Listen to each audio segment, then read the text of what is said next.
At Jacob's 45th birthday party, surrounded by his colleagues and friends, he raised his wine glass and declared me his biggest mistake to a room full of laughter. I sat there, humiliated, as everyone clinked glasses to toast his brutal honesty. But I had brought something with me that night, a simple manila folder tucked discreetly in my purse. What was inside would show everyone in that room what real mistakes actually looked like. The Riverside Country Club buzzed with conversation as Jacob's birthday celebration reached its peak. Before we jump back in, tell us where you're tuning in from, and if this story touches you, make sure you're subscribed, because tomorrow I've saved something extra special for you. Crystal chandeliers cast warm light over tables draped in navy linen, and the scent of expensive cologne mixed with the aroma of prime rib from the dinner buffet. This was Jacob's crowd: corporate executives, golf buddies, and their perfectly polished wives who spoke in measured tones about charity galas and vacation homes. I watched from table 7, relegated to the overflow seating with spouses I barely knew, while Jacob held court at the head table. At 52, he still commanded attention when he entered a room.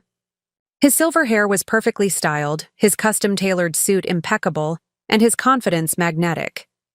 This was the man I'd fallen in love with 15 years ago, back when that confidence felt like strength rather than arrogance.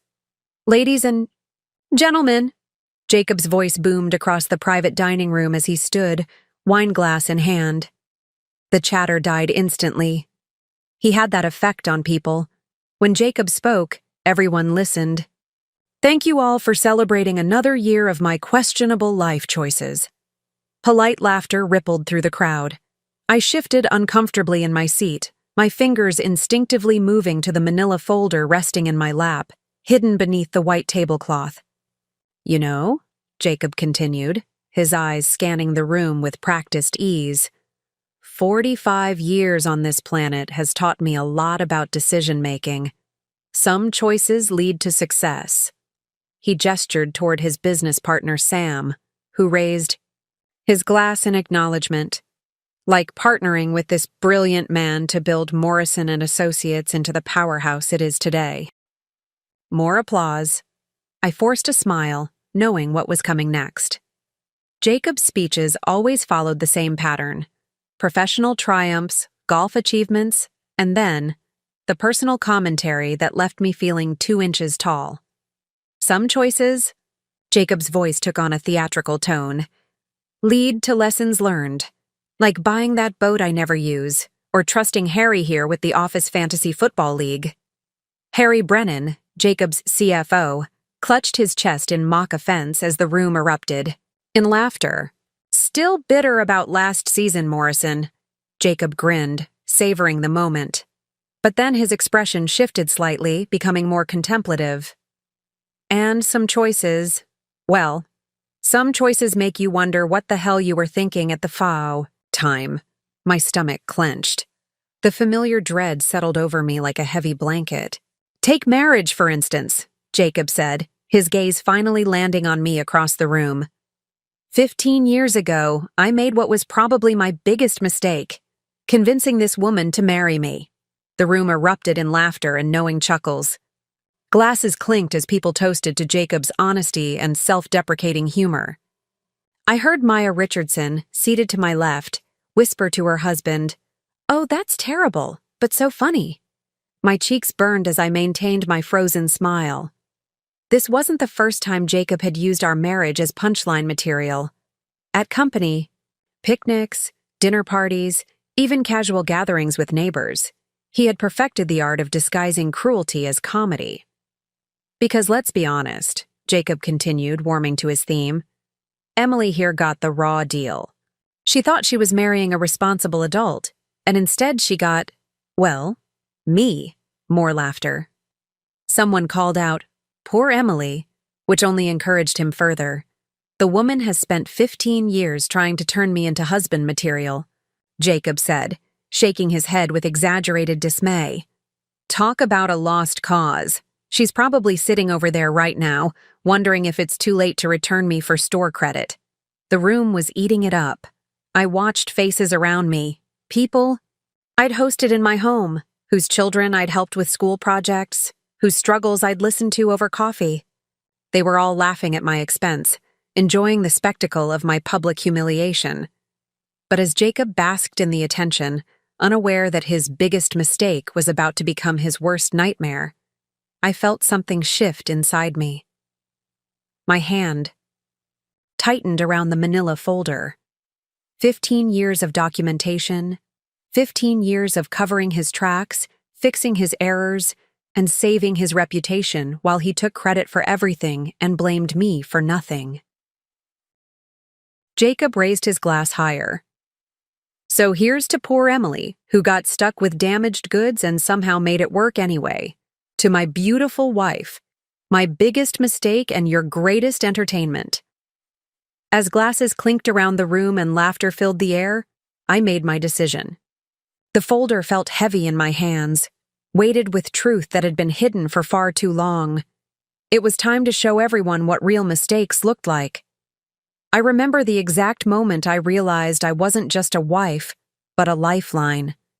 Jacob had been pacing our living room for 3 hours, his phone glued to his ear, sweat beading on his forehead despite the October chill. The Hartwell Industries contract, worth $2.8 million, was slipping through his fingers, and he was watching his reputation crumble in real time. "What do you mean the proposal was incomplete?" He barked into the phone, his voice cracking with desperation. "I submitted everything you requested." But I knew better. I'd seen the original proposal sitting unfinished on his home office desk for weeks. Important sections were missing. The financial projections were outdated. The timeline was unrealistic. Jacob had been too busy with golf tournaments and networking dinners to properly complete the most important bid of his career. Ronald Hartwell's assistant was polite but firm on the other end of the line. The proposal deadline had passed. Hartwell Industries would be moving forward with other candidates. Jacob's company, Morrison & Associates, was officially out of the running. When Jacob finally hung up, he collapsed onto our leather couch, his head in his hands. "I'm finished, Emily. 15 years of building this company and I've just destroyed everything." I watched him from the kitchen doorway, my heart breaking despite everything.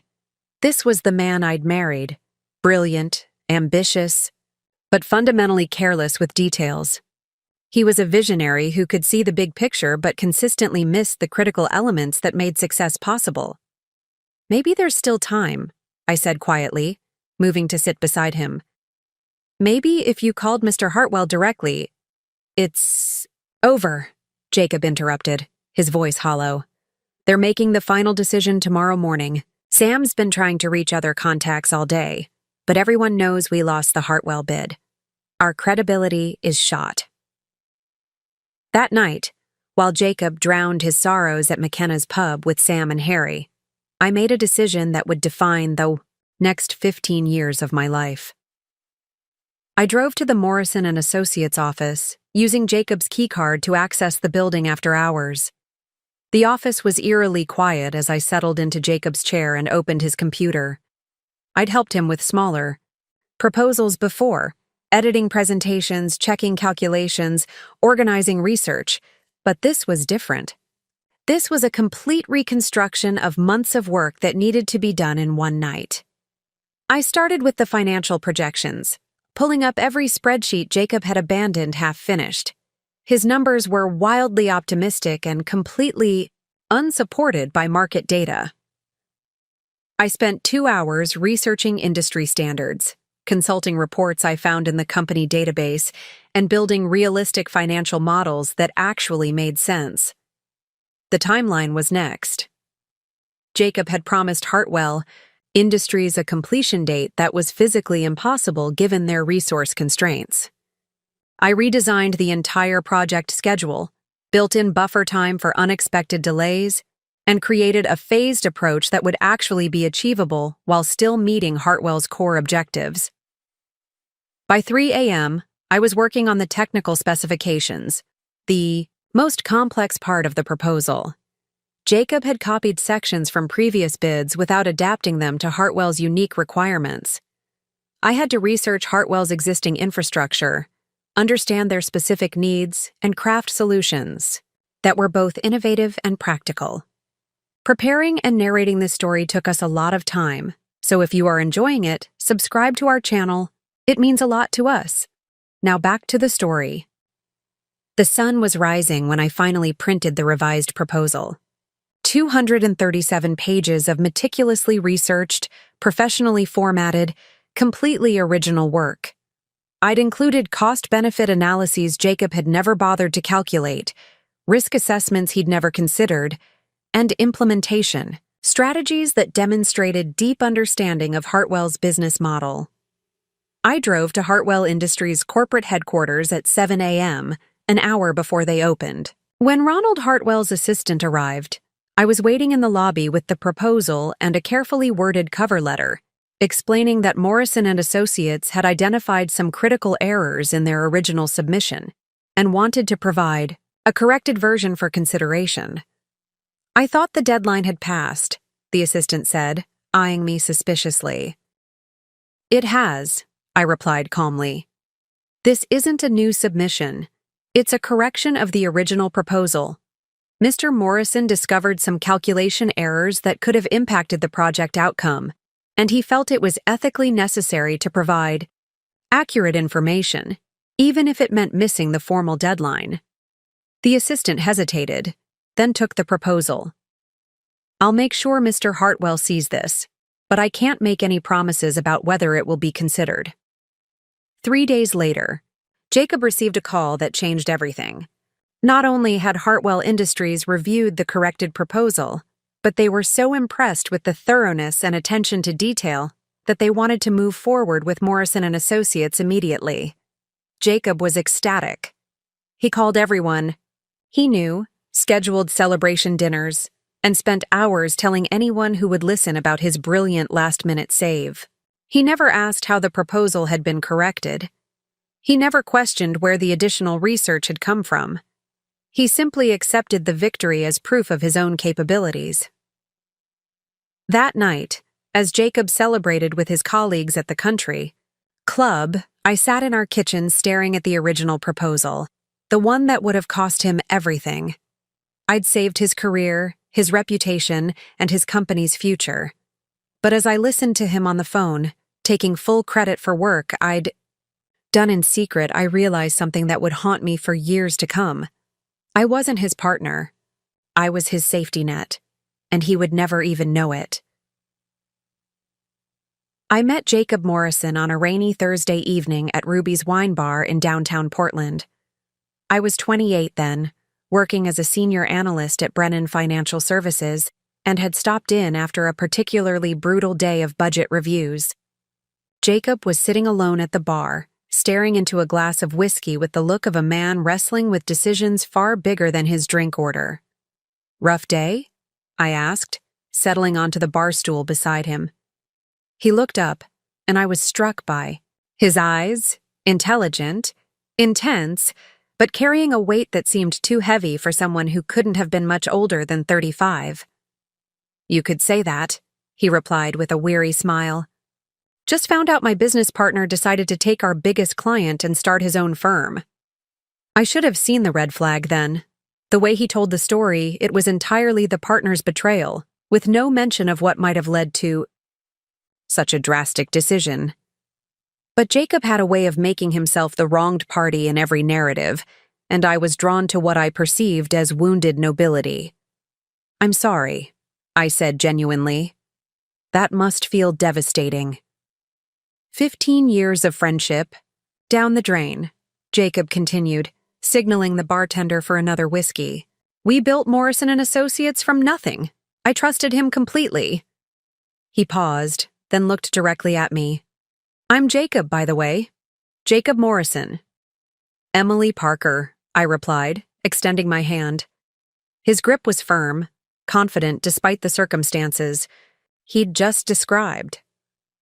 What followed was 3 hours of conversation that felt like 3 minutes.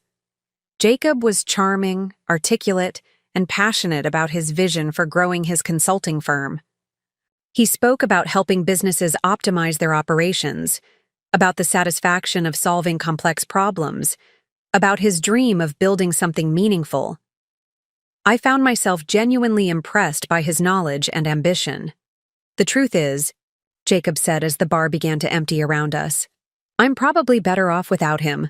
Sometimes you don't realize how much dead weight you're carrying until you're forced to cut it loose." Again, I missed the warning. The casual way he dismissed someone who had presumably been important to him, the complete lack of self-reflection about his role in the partnership's failure. I heard confidence where I should have heard arrogance. Our first official date was dinner at Meridian, an upscale restaurant where Jacob insisted on ordering wine that cost more than my monthly car payment. He talked extensively about his plans to rebuild Morrison & Associates, his strategies for client acquisition, his vision for expansion into new markets. "The consulting business is all about reputation," he explained over perfectly prepared salmon. "Clients need to trust that you can deliver results, that you understand their industry, that you won't let them down. Everything I do has to reinforce that image of competence and reliability." I was fascinated by his business acumen, by his understanding of client psychology and market dynamics. What I didn't realize was that Jacob was better at talking about business than actually executing it. He could analyze a company's problems with remarkable insight, but implementing solutions required a level of detailed attention and follow-through that consistently eluded him. 6 months into our relationship, I started noticing the gaps. Jacob would describe elaborate strategies for client projects, but when I asked about timelines or specific deliverables, his answers became vague. He talked about important meetings. That never seemed to result in concrete outcomes. He mentioned potential contracts that always seemed to be in negotiation without ever reaching completion. "The Brennan account is finally moving forward," he told me one evening over dinner, at my apartment. "Harry Brennan loved my presentation on operational efficiency. We should have a signed contract within the week." But weeks passed without any mention of the Brennan contract. When I finally asked about it, Jacob waved dismissively. "Oh, they decided to postpone the project. Budget constraints. You know how it is with these corporate types. They're always changing their minds." I began to understand that Jacob's greatest skill wasn't business consulting, it was managing perceptions. He could present himself as successful and competent, while the actual substance of his work remained mysteriously elusive. He belonged to the right country club, drove the right car, wore the right clothes, and spoke with the right level of authority. But beneath the polished exterior, his business was struggling. The proposal that would change everything came exactly 1 year after we met. Jacob took me back to Ruby's wine bar, to the same spot where we'd first talked.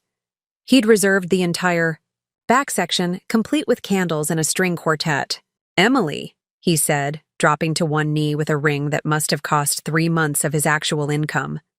"You're the most intelligent, capable, amazing woman I've ever known.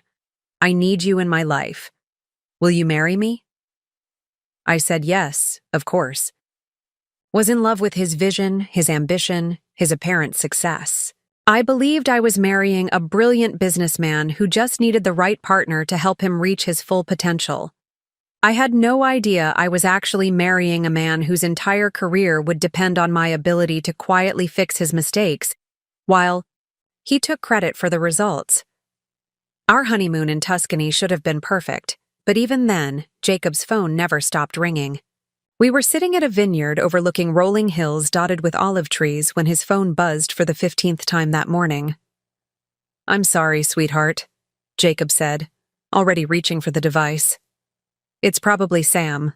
The Henderson project is in a critical phase." I watched him pace between the grapevines, gesticulating wildly as he spoke. When he returned 20 minutes later, his face was flushed with frustration. "Crisis?" I asked, though I already knew the answer.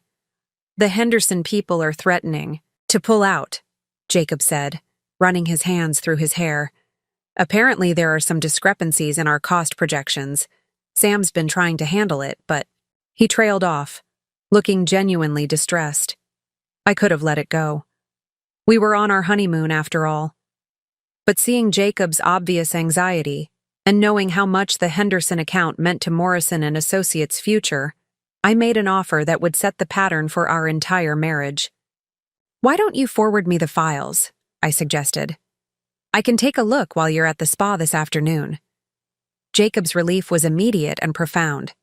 "You would do that? On our honeymoon?" "We're a team now," I replied, meaning every word. "Your success is my success." That afternoon, while Jacob enjoyed a massage and wine tasting, I sat in our hotel room with my laptop, reviewing Morrison and Associates' Henderson proposal. The discrepancies weren't minor calculation errors. They were fundamental flaws in the project scope and resource allocation. Jacob had underestimated the complexity of Henderson's requirements by at least 40%, which meant his cost projections were dangerously low. I spent 4 hours rebuilding the financial model, researching Henderson's industry standards, and creating realistic timelines that would actually deliver what they needed. Then I called Sam directly. "Emily?" Sam sounded surprised to hear from me. "Aren't you guys in Italy?" "We are, but Jacob told me about the Henderson situation. I've been looking at the proposal and I think I can help." Sam was initially hesitant. After all, I wasn't technically part of Morrison and Associates. But when I walked him through my revised projections and explained how we could present the changes as enhanced deliverables rather than corrections, he became enthusiastic. "This is brilliant," Sam said. "You've essentially solved all their concerns while making it look like we're offering them more value." We spent the next hour on the phone, refining the approach and preparing talking points for Sam's meeting with Henderson the following day. When Jacob returned from the spa, he found me closing my laptop with a satisfied smile. "All sorted," I announced. "Sam will present the revised proposal tomorrow, and I'm confident Henderson will be happy with the adjustments." Jacob stared at me with something approaching awe. "You fixed it? The whole thing?" "We fixed it," I corrected. "I just helped with some number crunching." The Henderson account was saved, leading to a 3-year contract worth $1.2 million.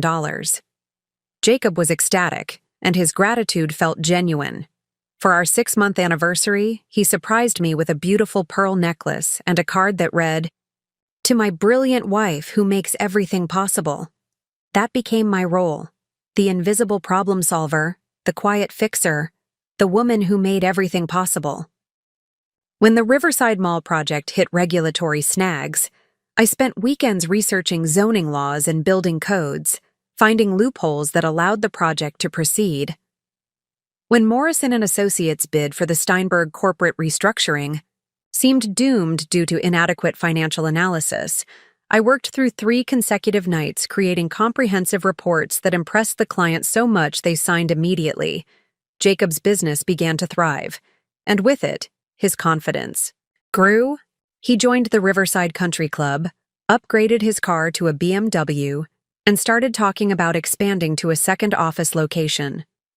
Morrison and Associates was being invited to bid on bigger projects, and Jacob's reputation in the consulting community was solid. "You're my secret weapon," he would tell me after each success, usually over expensive dinners to celebrate another won contract. "I don't know what I'd do without you." But I noticed something troubling in those early years. Jacob never mentioned my contributions to anyone else. When clients praised the thoroughness of his proposals, when colleagues complimented his attention to detail, when industry publications featured Morrison and Associates as an emerging firm to watch, Jacob accepted all the credit without hesitation. "How did you manage to turn around the Henderson project so quickly?" Harry Brennan asked at a networking event. "Experience," Jacob replied smoothly. "Knowing how to read between the lines of what clients really need?" I stood beside him, smiling and nodding, while he took full credit for work I'd done on our honeymoon. It stung, but I told myself it was for the greater good. We were building something together, even if only one of us was getting recognition for it. The pattern was established. Jacob would charm clients and identify opportunities, while I would quietly ensure that Morrison and Associates could actually deliver on his promises. He was the face of the company. I was its hidden foundation. For 5 years, I convinced myself that this arrangement was sustainable, that love and partnership didn't require public acknowledgement. I believed that Jacob appreciated my contributions, even if he didn't advertise them. I was wrong on both counts. The shift began subtly. The way most erosions do, so gradual you don't notice until significant damage has already occurred. It started with Jacob's promotion of Gail Stevens to senior consultant, a position I'd essentially been filling without the title, recognition, or compensation for 3 years. Gail brings fresh perspective to the team, Jacob announced at our 5th anniversary dinner at Le Bernardin, his tone suggesting this was purely a business decision made after careful consideration. She has an MBA from Northwestern and really understands the nuances of client relations. Plus, she's eager to take on more responsibility, which is exactly what we need as we expand. What he didn't mention, what he had apparently forgotten, or chosen to ignore, was that I'd been the one training Gail for 6 months, walking her through our client management systems, teaching her the nuances of proposal development that I'd perfected through years of trial and error, and sharing insights I'd gained from countless late nights solving Morrison and Associates' most complex challenges. "That's wonderful," I replied, cutting into my salmon with more force than the delicate fish required. "I'm sure she'll do well with everything she's learned during her orientation period." Jacob seemed completely oblivious to my choice of words, already moving on to discuss his ambitious plans for expanding the team, opening a satellite office in Seattle, and positioning Morrison and Associates as the premier consulting firm in the Pacific Northwest.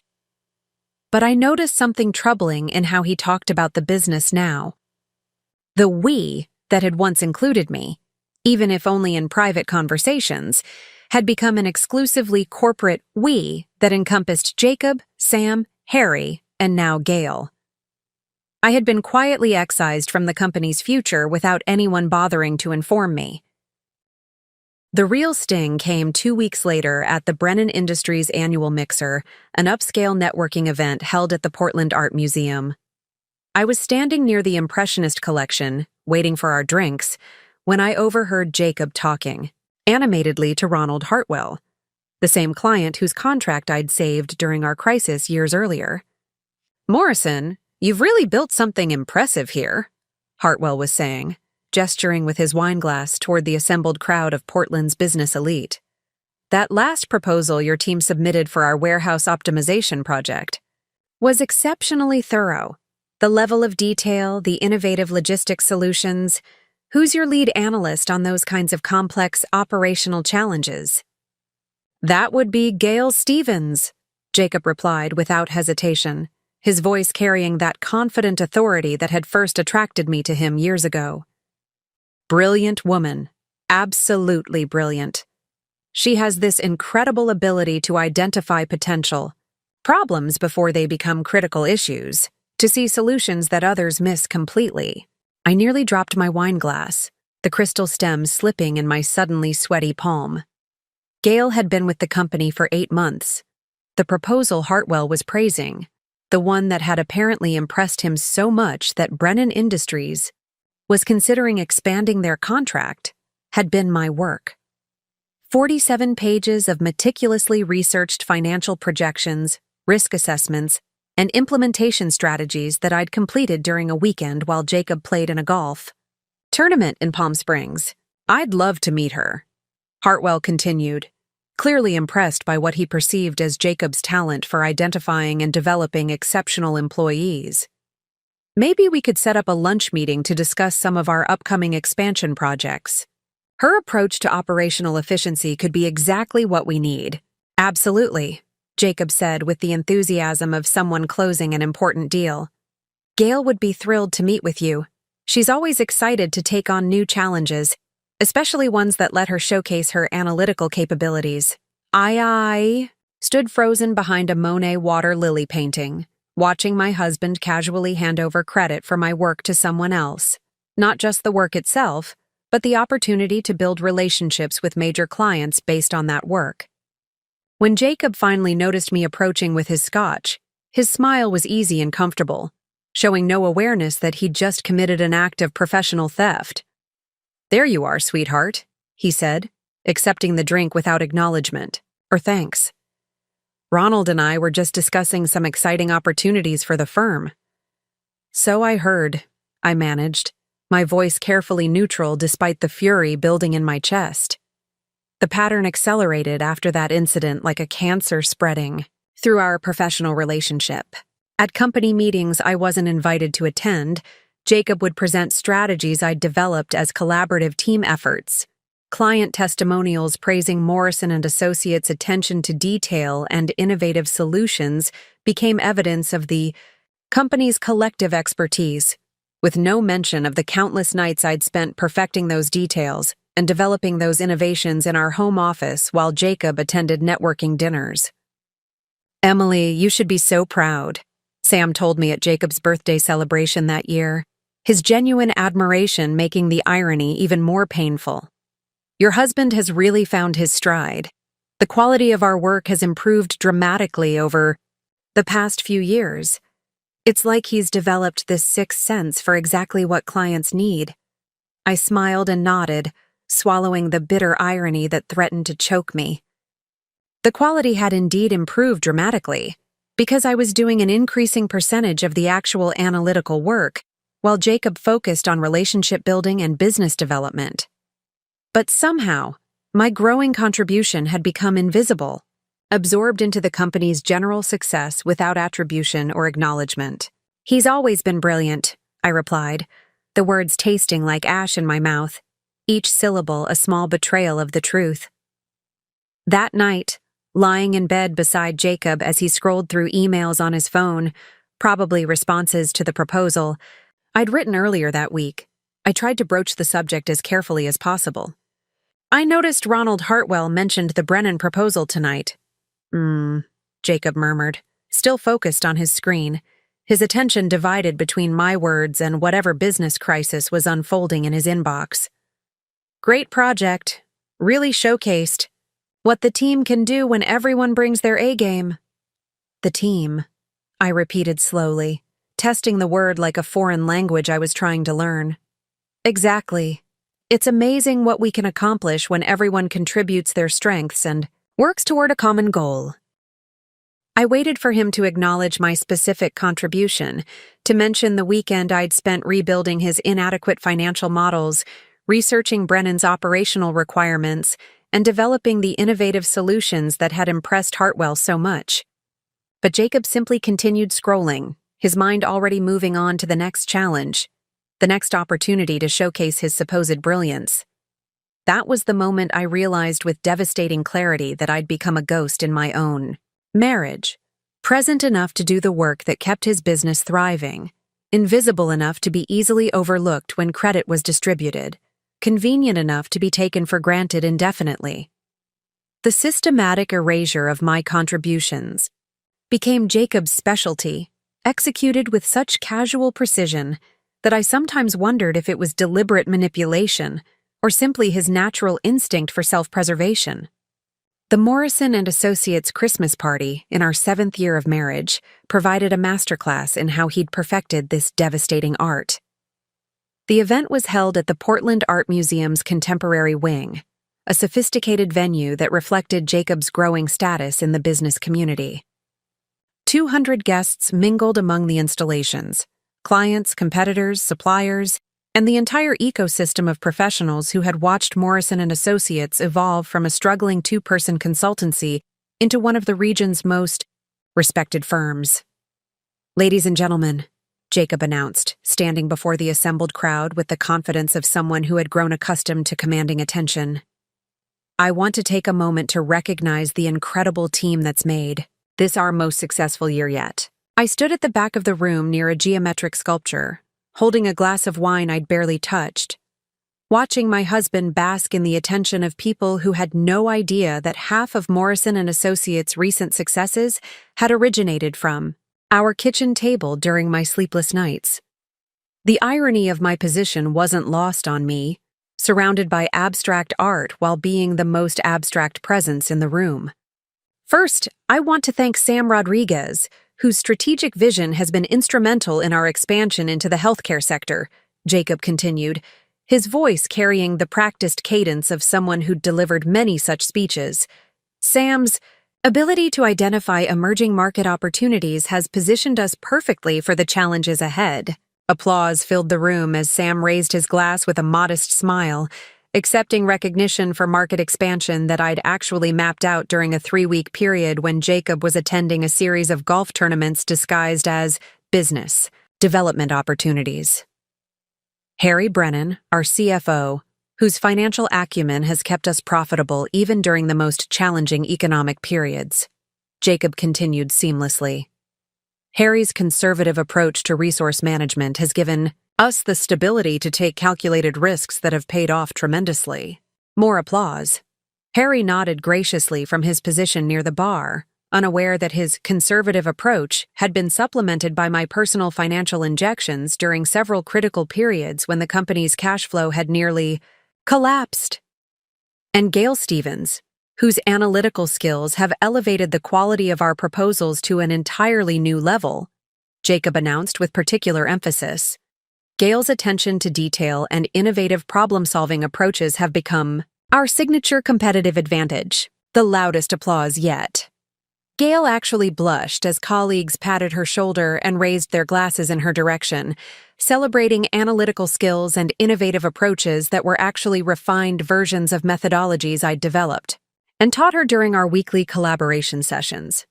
I felt hollow watching this performance, like a ghost observing her own funeral. 3 months earlier, when Morrison and Associates had been on the verge of losing their biggest healthcare client due to a catastrophic oversight in their service delivery timeline, I'd spent an entire weekend developing a crisis management strategy that not only saved the account, but resulted in a contract extension worth $800,000. Jacob had presented my solution as his own breakthrough thinking in stakeholder management. The Gail situation, as I'd started thinking of it privately, had become particularly painful to watch. She was intelligent and hardworking, genuinely deserving of recognition for her efforts, but she was essentially being credited with refining and implementing systems I'd created.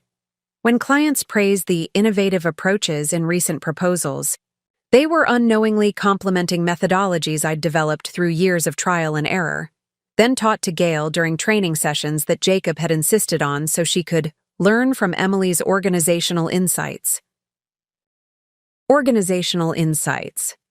As if I were a filing system rather than the strategic mind behind Morrison and Associates' transformation from struggling consultancy to industry leader.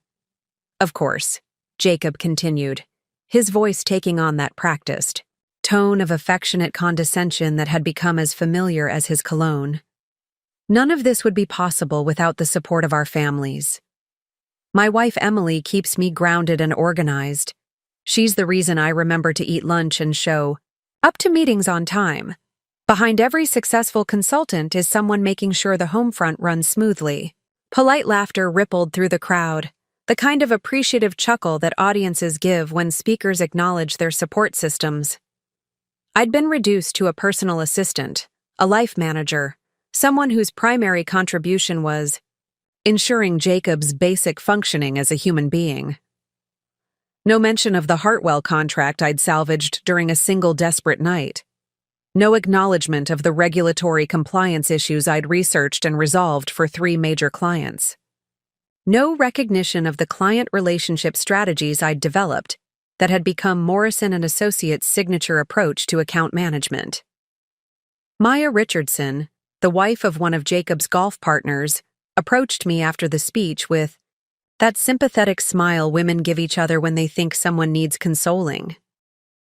"You must be so proud of Jacob tonight," she said warmly, her diamond earrings catching the gallery lighting.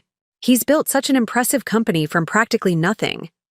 It must be wonderful being married to someone so successful and watching him achieve all his dreams." "Yes," I replied automatically, the response I'd perfected over years of similar conversations. He's very talented. It must be nice being married to someone whose career is so established. I bet you get to enjoy all the benefits of his success without any of the day-to-day stress and pressure of running a business.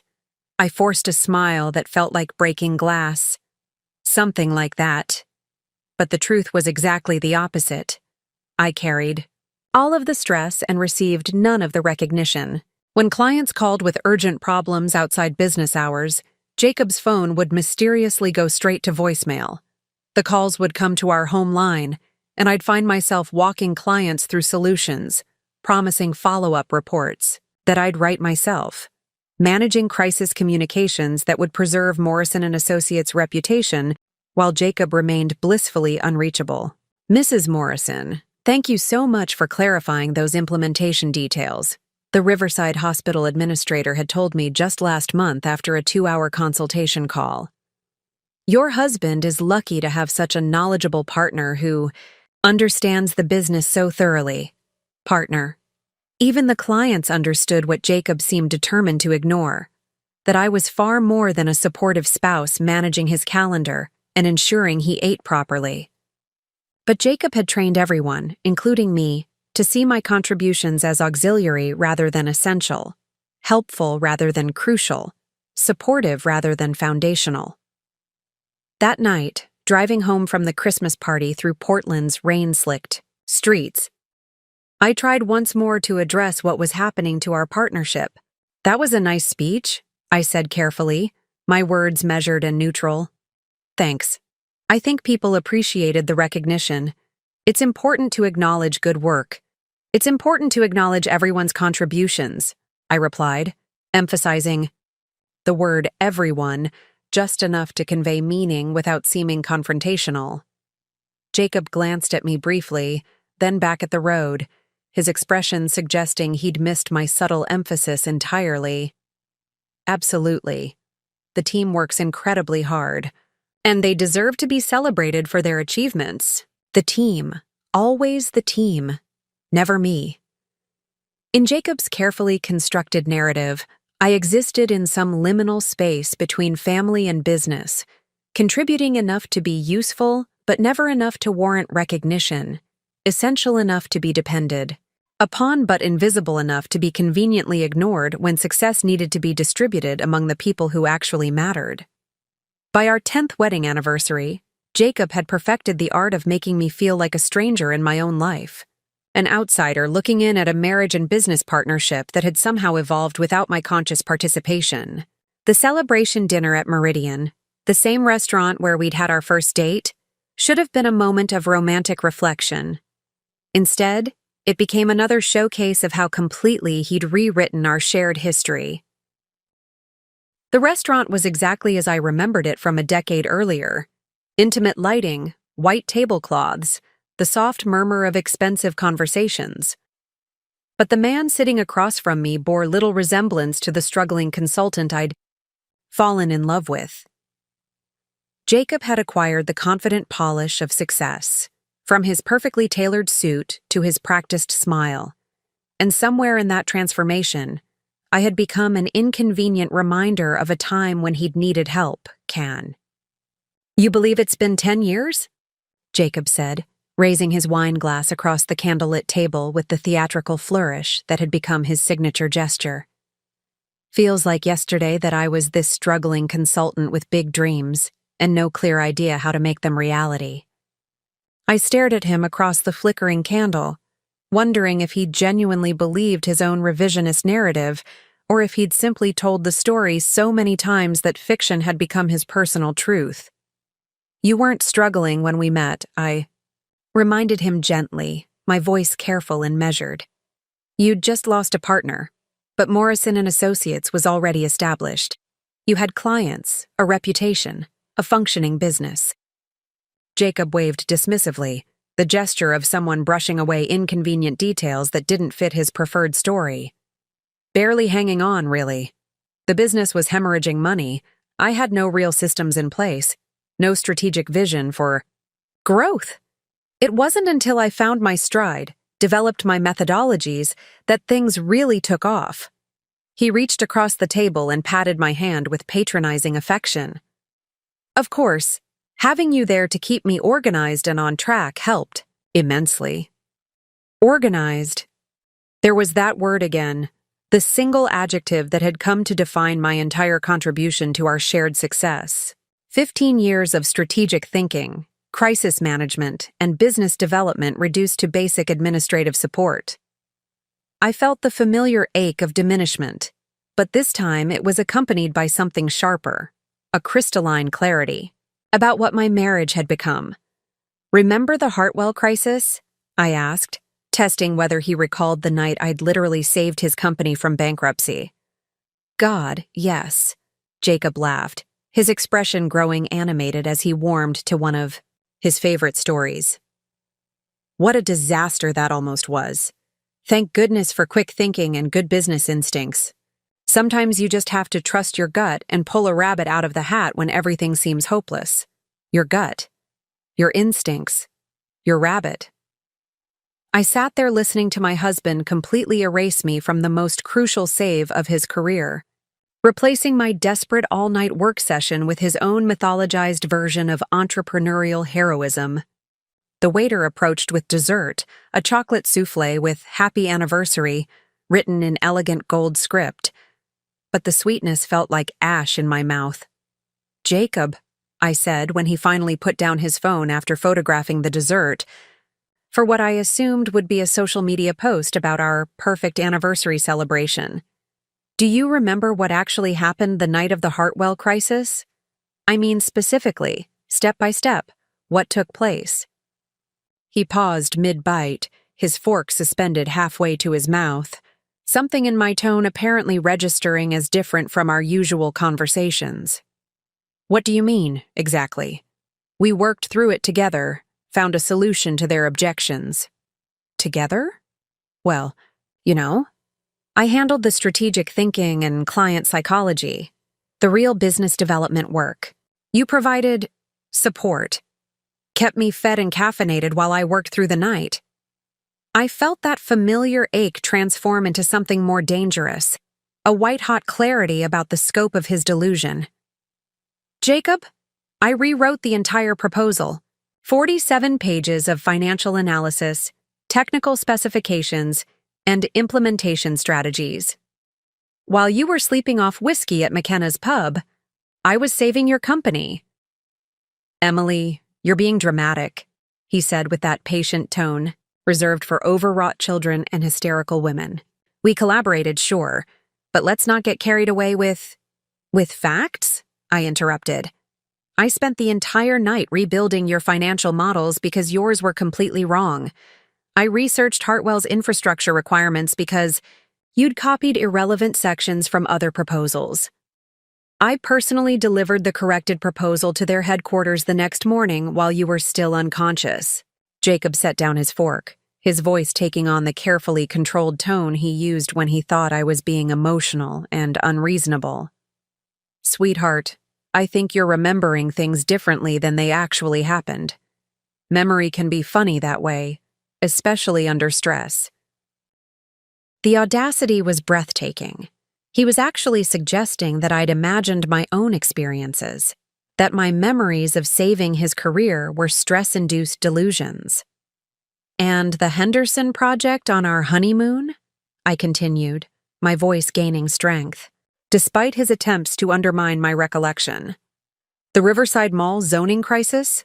The Steinberg restructuring proposal that won you the Consultant of the Year award? Were those collaborative efforts too? Emily, what's gotten into you tonight? This is supposed to be a celebration of our partnership, our shared journey." "I'm trying to understand how you remember our marriage," I said, my voice deadly calm, despite the storm building inside me. "Because apparently, we've lived completely different versions of the last 10 years. Jacob reached for my hand again, but I pulled away before he could touch me. "Look, I know you've been helpful over the years, very helpful, essential even. But let's not get carried away with what? With the truth about who actually built Morrison and Associates? The restaurant continued to buzz with conversation around us, couples celebrating anniversaries and birthdays, families enjoying evening meals together. None of them could see the marriage dissolving quietly at table 12, could witness the moment a woman realized she'd been married to someone who didn't actually see her as a person with independent thoughts, capabilities, and contributions.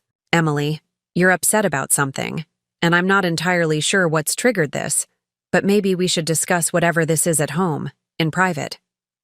I looked at Jacob across the table, still handsome in his expensive suit, still confident. In his revised reality, still completely convinced that his version of our history was the only one that mattered. And I realized that somewhere along the way, I'd stopped being his wife and become his convenient fiction, a supporting character in the story he told about his own brilliance. The woman who'd saved his company countless times, who'd built the methodologies that made him famous, who'd sacrificed her own career ambitions to ensure his success, had been reduced to a footnote in his personal mythology. And tonight, on our 10th anniversary, I finally understood that no amount of evidence would change his mind because acknowledging my contributions would require him to admit that his entire professional identity was built on a lie. Part 5. First signs of trouble. 36-45 minutes. 800 words. The shift began subtly, the way most erosions do. So gradual you don't notice until significant damage has already occurred. It started with Jacob's promotion of Gail Stevens to senior consultant, a position I'd essentially been filling without the title, recognition, or compensation for 3 years. Gail brings fresh perspective to the team, Jacob announced at our 5th anniversary dinner at Le Bernardin, his tone suggesting this was purely a business decision made after careful consideration. She has an MBA from Northwestern and really understands the nuances of client relations. Plus, she's eager to take on more responsibility, which is exactly what we need as we expand. What he didn't mention, what he had apparently forgotten, or chosen to ignore, was that I'd been the one training Gail for 6 months, walking her through our client management systems, teaching her the nuances of proposal development that I'd perfected through years of trial and error, and sharing insights I'd gained from countless late nights solving Morrison & Associates' most complex challenges. "That's wonderful," I replied, cutting into my salmon with more force than the delicate fish required. "I'm sure she'll do well with everything she's learned during her orientation period." Jacob seemed completely oblivious to my choice of words, already moving on to discuss his ambitious plans for expanding the team, opening a satellite office in Seattle, and positioning Morrison & Associates as the premier consulting firm in the Pacific Northwest. But I noticed something troubling in how he talked about the business now. The we that had once included me, even if only in private conversations, had become an exclusively corporate we that encompassed Jacob, Sam, Harry, and now Gail. I had been quietly excised from the company's future without anyone bothering to inform me. The real sting came 2 weeks later at the Brennan Industries annual Mixer, an upscale networking event held at the Portland Art Museum. I was standing near the Impressionist collection, waiting for our drinks, when I overheard Jacob talking animatedly to Ronald Hartwell, the same client whose contract I'd saved during our crisis years earlier. "Morrison, you've really built something impressive here," Hartwell was saying, gesturing with his wine glass toward the assembled crowd of Portland's business elite. "That last proposal your team submitted for our warehouse optimization project was exceptionally thorough. The level of detail, the innovative logistics solutions. Who's your lead analyst on those kinds of complex operational challenges?" "That would be Gail Stevens," Jacob replied without hesitation, his voice carrying that confident authority that had first attracted me to him years ago. "Brilliant woman. Absolutely brilliant. She has this incredible ability to identify potential problems before they become critical issues, to see solutions that others miss completely." I nearly dropped my wine glass, the crystal stem slipping in my suddenly sweaty palm. Gail had been with the company for 8 months, The proposal Hartwell was praising, the one that had apparently impressed him so much that Brennan Industries was considering expanding their contract, had been my work. 47 pages of meticulously researched financial projections, risk assessments, and implementation strategies that I'd completed during a weekend while Jacob played in a golf tournament in Palm Springs. I'd love to meet her, Hartwell continued, clearly impressed by what he perceived as Jacob's talent for identifying and developing exceptional employees. Maybe we could set up a lunch meeting to discuss some of our upcoming expansion projects. Her approach to operational efficiency could be exactly what we need. Absolutely, Jacob said with the enthusiasm of someone closing an important deal. Gail would be thrilled to meet with you. She's always excited to take on new challenges, especially ones that let her showcase her analytical capabilities. I stood frozen behind a Monet water lily painting, watching my husband casually hand over credit for my work to someone else. Not just the work itself, but the opportunity to build relationships with major clients based on that work. When Jacob finally noticed me approaching with his scotch, his smile was easy and comfortable, showing no awareness that he'd just committed an act of professional theft. "There you are, sweetheart," he said, accepting the drink without acknowledgement, or thanks. "Ronald and I were just discussing some exciting opportunities for the firm." "So I heard," I managed, my voice carefully neutral, despite the fury building in my chest. The pattern accelerated after that incident like a cancer spreading through our professional relationship. At company meetings I wasn't invited to attend, Jacob would present strategies I'd developed as collaborative team efforts.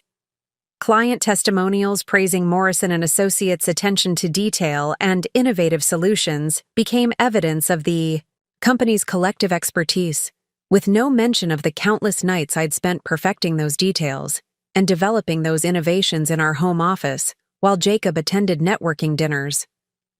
"Emily, you should be so proud," Sam told me at Jacob's birthday celebration that year, his genuine admiration making the irony even more painful.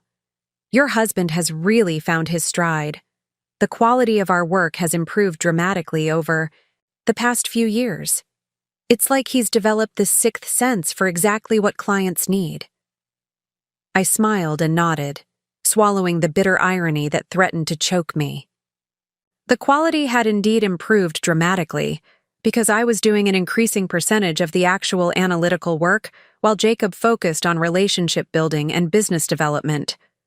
But somehow, my growing contribution had become invisible, absorbed into the company's general success without attribution or acknowledgement.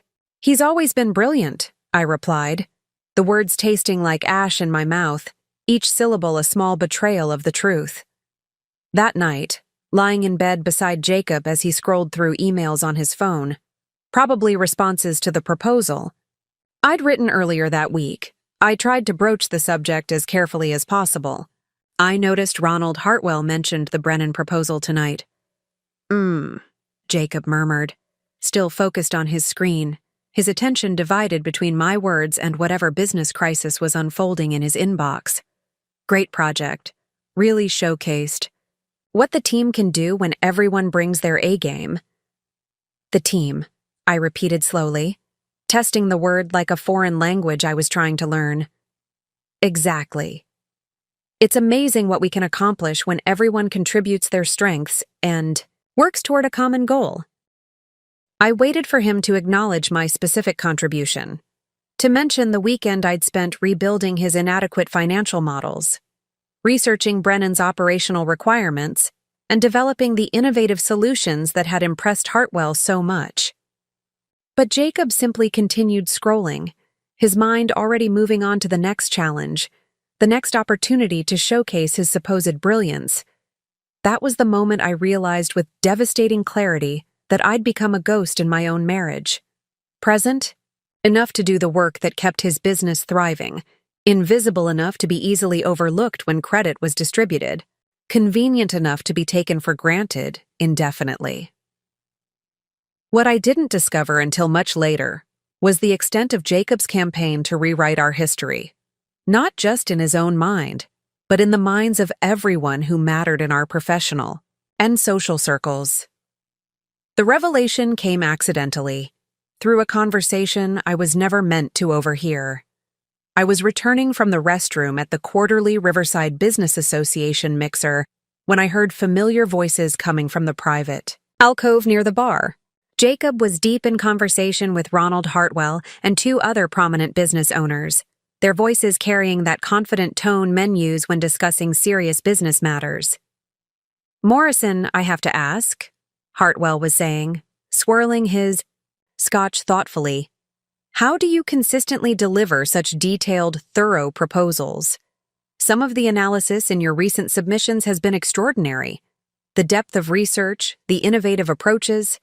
It's like you have a crystal ball for predicting exactly what clients need." I froze behind a decorative pillar, close enough to hear every word but hidden from their view. My heart began racing as I recognized the setup for what would become another performance of Jacob's carefully crafted mythology. "It's all about having the right systems in place," Jacob replied smoothly, his voice carrying that practiced confidence I'd come to know so well. "I've spent years developing proprietary methodologies for client assessment and risk analysis. The key is understanding that details matter. You can't just wing it in this business. Every recommendation has to be backed by solid data and creative problem-solving, proprietary methodologies." The phrase hit me like a physical blow. Those were the systems I'd created during countless late nights while he slept, the frameworks I'd developed through trial and error over 15 years of solving his clients' problems. "But the speed is what impresses me most," added Marcus Webb, CEO of Webb Industries, leaning forward with genuine curiosity. "That turnaround on our logistics proposal was remarkable. 48 hours from request to delivery, and it was more comprehensive than proposals we've seen from firms twice your size. How do you manage that kind of efficiency?" I remembered that proposal with painful clarity. Jacob had promised it without consulting anyone, then panicked when he realized Morrison and Associates had no capacity to deliver on such an aggressive timeline. I'd worked 36 straight hours, surviving on coffee and determination, researching Webb Industries' supply chain challenges, analyzing their competitor strategies, and creating a comprehensive solution that had won them their biggest contract to date. "Well," Jacob chuckled, the sound of someone comfortable in his deception, "I've learned to delegate effectively over the years. Having a strong support team is crucial in this business."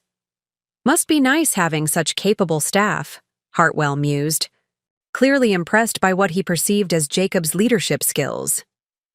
"Oh, I don't rely on staff for the strategic work," Jacob clarified quickly, and I could hear the subtle shift in his tone, the need to maintain his image as the intellectual force behind every success. "That's all me. The big picture thinking, the innovative solutions, the client psychology, that requires experience and insight you can't just delegate. But you know how it is. There's always administrative support needed. My wife Emily handles a lot of the organizational details, keeps me on schedule, that sort of thing. Frees me up to focus on the big picture work that really matters. Organizational details. Administrative support. I was being described like a secretary, someone whose highest contribution was ensuring Jacob remembered his lunch appointments. The man who had privately relied on my strategic thinking for every major success of his career was publicly reducing me to a calendar manager. "Emily seems lovely," Webb commented, and I could hear genuine warmth in his voice. "Very intelligent woman. The few times we've spoken at events, she's asked remarkably insightful questions about our business challenges." My heart leaped. Finally, someone had noticed that I understood far more than Jacob ever acknowledged. But Jacob's response crushed that hope immediately. "Emily's very observant," he said with the patronizing tone of someone explaining a child's precocious behavior. "She picks up bits and pieces from listening to my phone calls and meetings. Sometimes she'll ask good questions, but she doesn't really understand the technical aspects of consulting. It's more intuitive than analytical, if you know what I mean. Women often have good instincts about people and relationships, even if they don't grasp the underlying business mechanics. Intuitive rather than analytical, as if my years of financial training, my strategic thinking, my crisis management skills were just lucky guesses rather than hard-earned expertise. As if the solutions I'd developed that had saved millions of dollars for his clients were merely feminine intuition stumbling onto correct answers. Still, Webb persisted, and I appreciated his unwillingness to dismiss me entirely. Some of those intuitive insights could be valuable in client meetings. You should consider bringing her into more of the strategic discussions. Jacob laughed, a sound that felt like a slap across my face. Trust me, Marcus, Emily's wonderful, but client meetings aren't really her thing. She gets nervous around complex business discussions, starts second-guessing herself. Much better to keep her focused on what she does best, supporting the home front so I can concentrate on building the business. What I did best, according to Jacob, was staying invisible while he claimed credit for my work. The conversation shifted to golf handicaps and vacation plans, but I remained hidden behind the pillar, processing what I'd just heard. Jacob hadn't just been taking credit for my contributions. He'd been actively undermining any possibility that others might recognize my capabilities, ensuring that I remained trapped in the role of supportive spouse, while he built an empire on my uncredited labor. The final years of our marriage became a series of increasingly desperate attempts on my part to reclaim some recognition, met with Jacob's increasingly creative ways of dismissing or redirecting my efforts. The breaking point began with what should have been my greatest professional triumph, the Cascade Medical Systems account. Morrison and Associates had been trying to land Cascade Medical for 3 years. It was the healthcare consulting contract that could transform the company from a regional player into a national firm. When Cascade finally agreed to a preliminary meeting, Jacob was beside himself with excitement. "This is it, Emily," he said, pacing our living room the night before the presentation. "This is the contract that changes everything. If we can prove we understand their operational challenges and present innovative solutions, we're looking at a 5-year deal worth over $4 million. I'd been following Cascade Medical's struggles in the industry journals for months. Their inefficiencies were well documented, but no consulting firm had successfully addressed their core problem: a fundamental disconnect between their patient management systems and their billing infrastructure. "Jacob," I said carefully, "I've been researching Cascade's operational structure, and I think I understand what they actually need." "That's great, sweetheart," he interrupted, still pacing. "But Sam and I have this covered.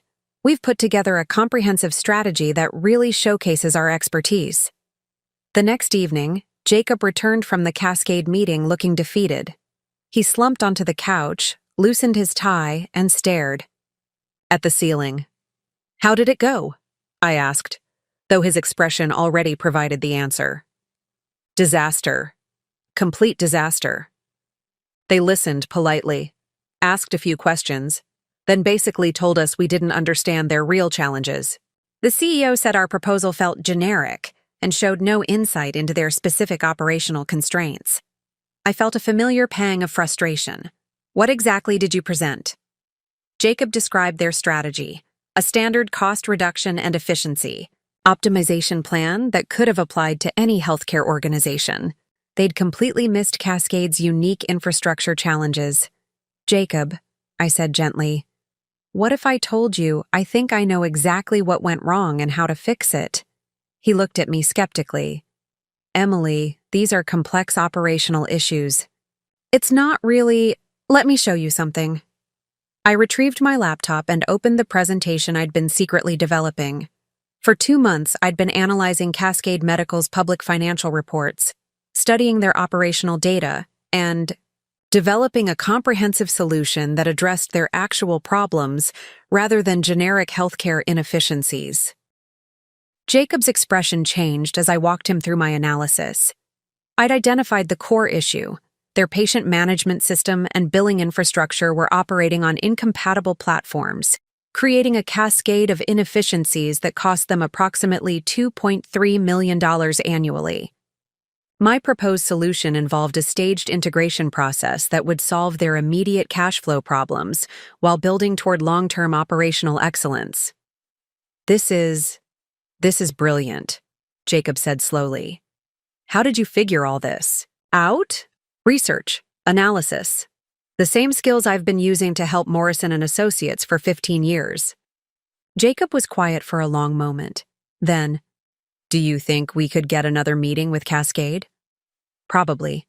But Jacob, this time I want to be in the room. I want to present this myself. His face immediately clouded. Emily, I appreciate all this work, but client presentations are delicate. There's a psychology to it, a rapport that needs to be established. Maybe we could incorporate some of your insights into our existing framework. No. The word came out more forcefully than I'd intended. Jacob, this isn't your framework modified by my insights. This is my analysis, my solution, my strategy. If Cascade is going to hear it, I need to be the one presenting it. Jacob stood up, his discomfort obvious. Look, I understand you want to be more involved, but there are realities here. Cascade expects to deal with established consultants. People with track records, they don't know you. Then introduce me. Tell them about my background, my expertise, my contributions to Morrison and Associates' success. Emily, you're putting me in an impossible position. I can't just show up with my wife and expect clients to take it seriously. The dismissal was so casual, so automatic, that it took my breath away. 15 years of proving my capabilities, and Jacob still saw me as just his wife, someone whose presence would undermine rather than enhance a business meeting. That night, Jacob called Cascade and scheduled a follow-up meeting. He presented my strategy as his own breakthrough thinking, incorporating new analytical approaches that address their specific challenges. Cascade Medical signed the contract 3 weeks later. The success celebration at the country club was torture. The Cascade Medical celebration party became the night I truly understood how completely I'd been erased from my own life. Jacob had rented the entire upper level of the Harborview restaurant, Portland's most exclusive dining establishment, to celebrate what he called the biggest win in Morrison and Associates history. I watched from a corner table as Jacob held court in the center of the room, surrounded by clients, competitors, and industry journalists who'd come to hear about his revolutionary approach to healthcare consulting. The local business journal was preparing a feature article about his success, and the Portland Business Association had invited him to speak at their annual conference. The breakthrough came when I realized that everyone was treating the symptoms, rather than the disease, Jacob explained to a rapt audience.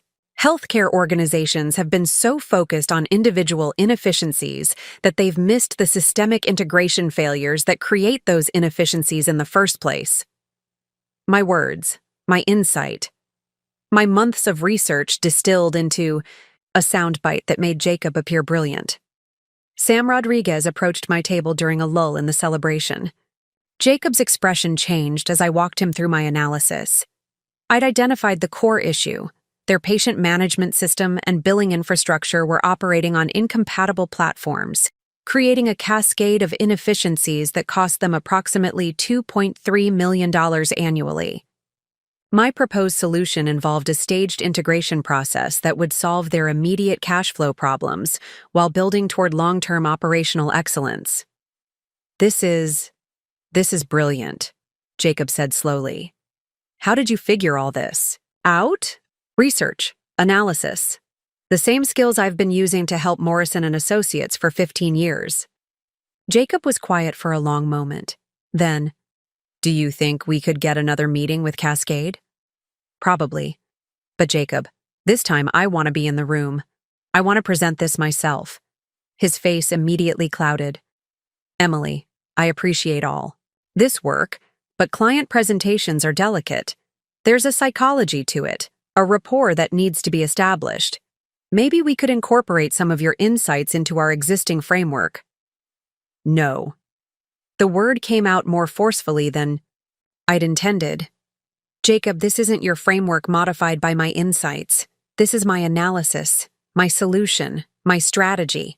If Cascade is going to hear it, I need to be the one presenting it. Jacob stood up, his discomfort obvious. The wife of a consulting empire. Not a partner, not a contributor, not even a participant. Just the wife. Someone whose value was entirely derived from her husband's success. And the best part, Maya continued, is that Jacob said you'll finally be able to focus on what you really want to do instead of helping with all that business stuff. He mentioned you've been interested in interior design. How wonderful that you'll have time to pursue your real passions now that the company is taking off. Interior design. I'd mentioned once, months ago, that I found the process of decorating our home office relaxing. Somehow, in Jacob's retelling, this had become my secret dream career, a convenient explanation for why I'd been helping with business stuff that made it sound like I'd been reluctantly filling time until I could pursue my true calling. That sounds lovely, I replied, because what else could I say? How could I explain that my real passion was the strategic thinking and problem-solving that had built Jacob's success? How could I reveal that helping with business stuff was actually my career, my expertise, my contribution to the world? The evening reached its crescendo when Jacob was presented with a Crystal Award recognizing him as Consultant of the Year by the Pacific Northwest Business Alliance. As he accepted the award, he spoke eloquently about innovation, perseverance, and the importance of truly understanding your client's needs. Standing ovation, thunderous applause, photographers capturing the moment for business publications. Excused myself to the restroom and locked the door behind me. In the mirror, I saw a woman I barely recognized, well-dressed, properly made up, smiling appropriately, but completely hollow inside. I'd spent 15 years building someone else's dream while systematically destroying my own identity. When I returned to the party, Jacob was already planning the next phase of his empire, discussing potential acquisitions and market expansion. None of his plans included me, except as the supportive wife who would manage the social aspects of his growing success. I was a ghost, haunting my own life. Even as my marriage disintegrated emotionally, I found myself unable to stop being the invisible force that kept Morrison and Associates functioning. It was as if 15 years of problem-solving had become such an ingrained part of my identity that I couldn't break the pattern, even when I received nothing but dismissal in return. The morning after Jacob's celebration party, I sat in our kitchen, with my laptop, reading the crisis email that had arrived at 3 a.m. Meridian Health Networks, one of Morrison and Associates' major clients, was threatening to terminate their contract due to what they called fundamental failures in project delivery and communication. Jacob was still asleep, probably dreaming about his consulting empire, while his business faced potential catastrophe. The email detailed a litany of problems, missed deadlines, incomplete deliverables, and a complete breakdown in the client relationship. Sam and Harry had been copying Jacob on increasingly desperate messages for 2 weeks, but Jacob had been too busy with celebration dinners and media interviews to notice. By the time Jacob stumbled into the kitchen at 10 a.m., I'd already spent 4 hours developing a crisis management strategy. I'd identified the root causes of Meridian's dissatisfaction, created a recovery timeline, and drafted a presentation that could potentially salvage the relationship. "Morning, sweetheart," Jacob said, pouring coffee and checking his phone. "God, I have 17 missed calls from Sam. Wonder what's got him so worked up." I slid the printed email across the counter. "You might want to read this." Jacob's face went white as he scanned the Meridian termination notice. "This can't be happening. Not now. Not when everything was finally coming together." "Jacob, how long has this been building? These aren't sudden problems. This is the result of weeks of neglect." He ran his hands through his hair, the confident executive from last night replaced by a panicked man facing the collapse of his recent success. "I don't understand. Sam was supposed to be managing the Meridian account. How did it get this bad?" "Sam's been trying to reach you for 2 weeks. You've been too busy with interviews and networking events to respond to his messages. Jacob stared at the email, then at me. Emily, I need your help. I know I can fix this, but I need time to develop a recovery strategy. I already have one. His expression shifted to that familiar mixture of relief and surprise. You do? I opened my laptop and walked him through my analysis. Meridian's complaints weren't about the quality of Morrison & Associates' strategic thinking. They were about execution and communication. Jacob's team had developed good plans but failed to implement them effectively or keep the client informed about progress. This is exactly what they need to hear, Jacob said, studying my proposed recovery plan.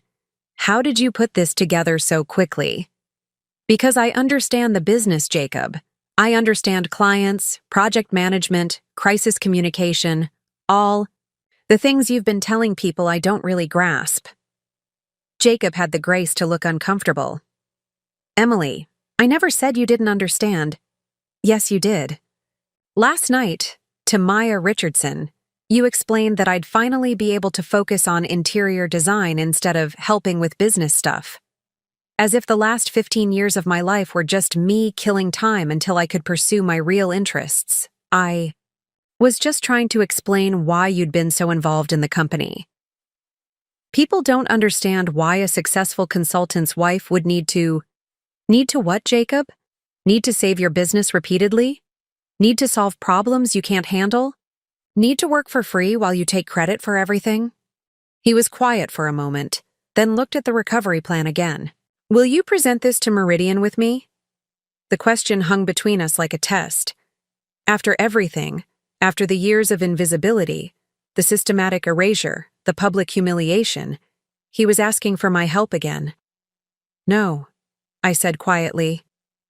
I'll give you the strategy, but I won't stand behind you while you present my work as your own. Not anymore. Jacob's jaw tightened. So you're going to let our business fail out of spite? Our business. Even now, even when asking for my help, he couldn't acknowledge that it had always been our business, built on my uncredited contributions. I'm not letting anything fail, I replied. I'm giving you everything you need to succeed. What you do with it is up to you.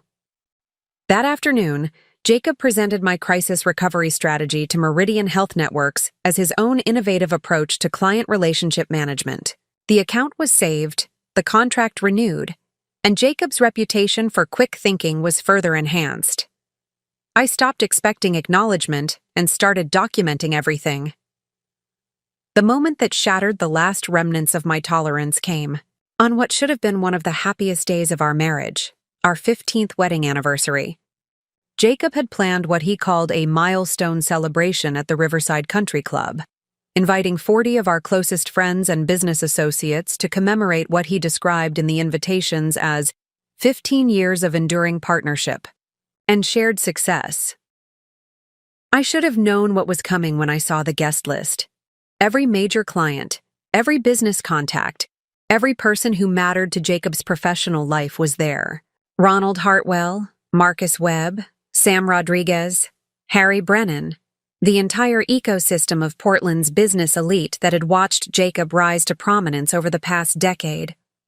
What was supposed to be an intimate celebration of our marriage had become another networking opportunity disguised as a personal milestone. The evening began pleasantly enough. Jacob had spared no expense, hiring a small orchestra, arranging for an elaborate 5-course dinner, and even commissioning a professional video montage of our years together. As I watched our history play out on the large screen, our wedding, vacations, business events, holiday gatherings, I felt a flicker of hope that perhaps this night would be different. Perhaps on our anniversary, Jacob would finally acknowledge what we'd built together. The video was beautiful, chronicling our journey from newlyweds to established couple. There were photos of us at business galas, shots of Jacob receiving awards, with me proudly standing beside him, images of dinner parties we'd hosted for his clients. But as I watched, I noticed something troubling. In every business-related photo, Jacob was positioned as the central figure while I appeared as an attractive accessory, always slightly behind him, always smiling supportively, never given equal prominence in the frame. Then came the speeches. "Ladies and gentlemen," Jacob began, standing before our assembled guests with a champagne flute raised, his voice carrying that practiced authority that commanded attention in any room. 15 years ago, I made the smartest decision of my life by convincing this amazing woman to marry me. Polite applause filled the room. I smiled from my seat at the head table, wearing the emerald dress Jacob had specifically requested because it photographed well, expecting the usual blend of affectionate humor and genuine sentiment that marked his better public moments. "What?" "I didn't realize then," Jacob continued, warming to his theme as he always did when he had a captive audience, "was that I wasn't just gaining a wife. I was gaining the perfect business partner. Emily has been the secret to Morrison & Associates' success, though not in the way you might think." My stomach began to clench as I recognized the tone, the subtle shift from celebration to performance. This wasn't going to be recognition. It was going to be another carefully orchestrated presentation designed to enhance Jacob's image while diminishing mine. "You see, Emily has this incredible gift for keeping me grounded," Jacob said, gesturing toward me with the theatrical flair he used during client presentations. "While I'm focused on strategy and vision, developing innovative solutions for our clients, she makes sure I remember to eat lunch, attend important meetings, and maintain some semblance of work-life balance. She's like having a personal assistant and life coach rolled into one beautiful package." Laughter rippled through the crowd, but it felt different from the warm appreciation I'd hoped for.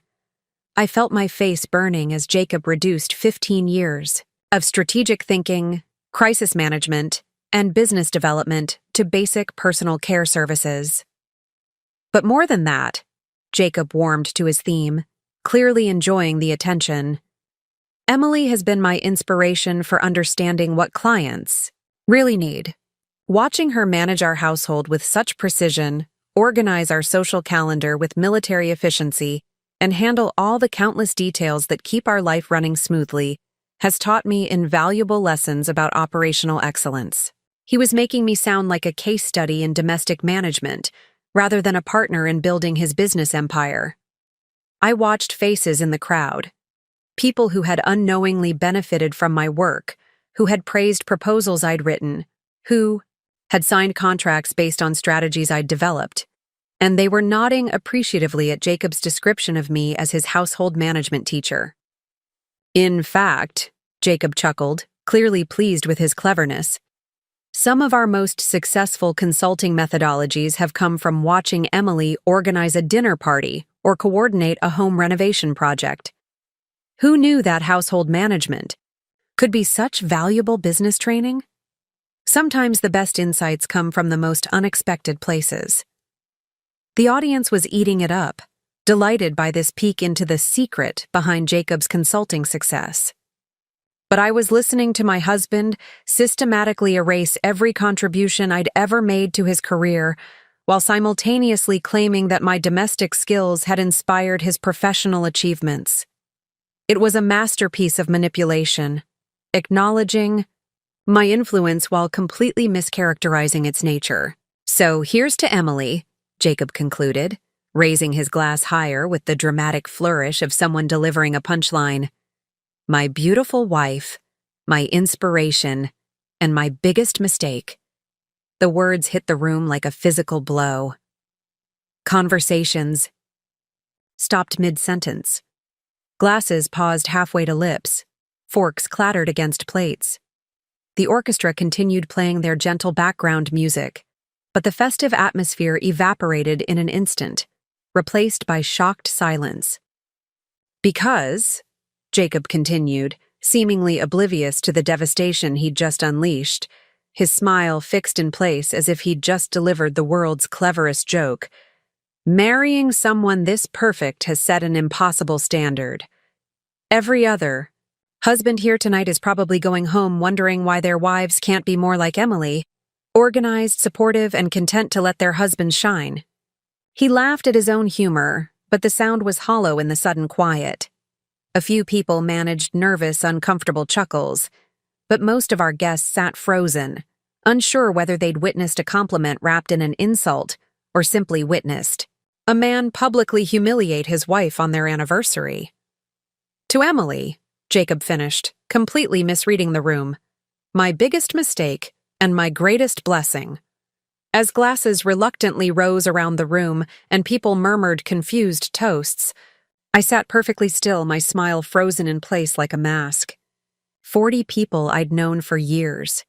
People whose children I'd helped with school projects, whose business crises I'd quietly helped resolve, whose dinner parties I'd attended and hosted, had just watched my husband call me his biggest mistake, in front of everyone who mattered to our professional and social lives.